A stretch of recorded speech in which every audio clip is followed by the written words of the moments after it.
Hello. This week we're looking at two different ways of combining functions.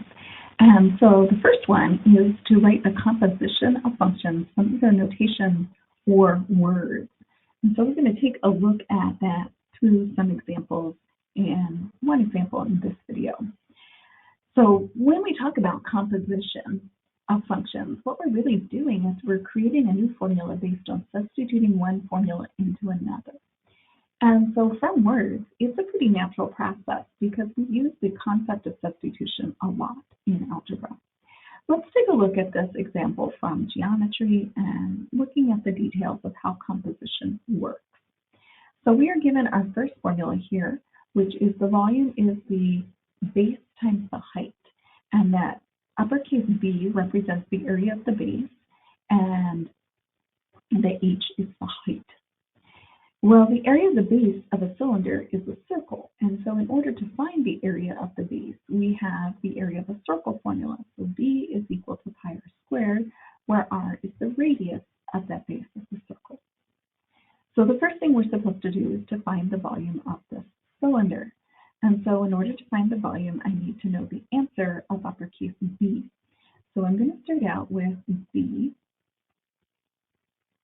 is equal to pi times the radius, which I see in my diagram is 5, so times 5 squared. And I know 5 squared is 25, so that would give me an exact answer of 25 pi, or I can put that in my calculator and get an approximate answer of 78.54.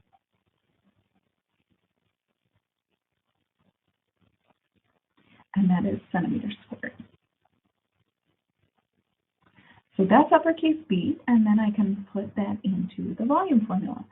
So then I would have volume is that uppercase B, so 78.54 times the height. And I see that the height is 10, and so I can multiply that out, and I have 785.4, and now my label there is centimeters cubed.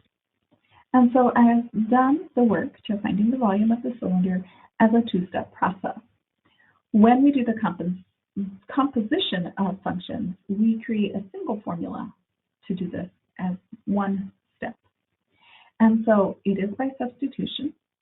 And what I'm going to do is where the B exists in this first formula, I am going to replace the B with the formula for B. So plugging that in, substituting, I now have that the volume of the cylinder is pi times radius squared